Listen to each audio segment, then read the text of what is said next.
જય માતાજી, હેલો નમસ્તે, કેમ છો? બધા મજામાં છો? આ છે અમે પુટીનું કામ કરેલું અને બહાર છે અસ્તર મારેલું. અને જો મારો ભાઈ નાનો છે ને એ વારની સ્પાઈ છે દરવાજાને. જો અમે આવું કામ કરવી છે એ પુટીનું અને એશિયનની પુટી વાપરવી છે. એ જોઈ શકો છો તમે કે આ એશિયનની પુટી છે અને પુટીનું કામ અંદરનું પૂરું થઈ ગયું છે.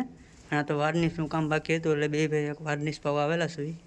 જોઈ જુઓ તમે અમારો આ પુટી મારેલું કામ. જો આ છે ને બેઠક રૂમ છે, આ હોલ કહેવાય આને. અને આ પેલો રૂમ ઓલરેડી અમે પુટી મારી દીધેલી છે. જો કેમ છે પુટી મારેલી તમે કોમેન્ટમાં જરીક અવશ્ય કહેજો મને. જો આ બીજો રૂમ છે, જો આમાં પણ એ રીતનું જ છે અમે કરેલું. અને આ છે રસોડું છે, રસોડાની ખાલી સીલિંગ જ આવે છે જુઓ તમે. અને આ એ રસોડાનું પેલું માળિયું છે, માળિયાની અંદર બહુ જીગા જાજી છે એટલે અંદર દેખાય નહીં. ચલો હવે બીજું રસોડું જોઈએ આપણે. એની બાજુમાં એક બીજું રસોડું છે, આ પણ બંધ છે અને ખોલી આપણે. આમાં પણ એમ સીલિંગ જ છે જો. હા, અને એની ઉપર પણ માળિયું છે. એની બાજુમાં બીજો રૂમ આવેલો છે જો ઓલરેડી અમે પુટી મારી દીધેલી છે.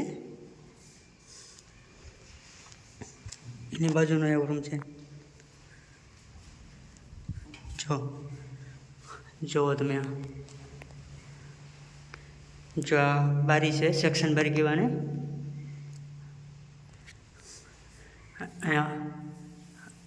આ છે ને પુટી મારેલી છે.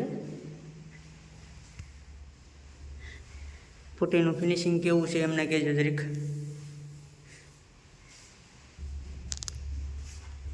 જો નાનો ભાઈ દરવાજાને વાર્નિશ પાઈ છે. વાર્નિશ એટલે તેલ કે હાગનો દરવાજો હોય ને તેલ પાવામાં આવે.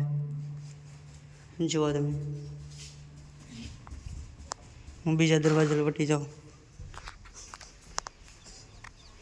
આ રીતનું કંઈક તેલ પાવામાં આવે છે. જો અમારું કામ તો ઓલરેડી પૂરું થઈ ગયું છે. આ થોડુંક છે બાકી કરી નાખવી. ચલો, અમારો વિડીયો ગમ્યો હોય તો લાઈક કર્યો, શેર કર્યો અને કોમેન્ટ કરવાનું ભૂલતા નહીં. જય માતાજી.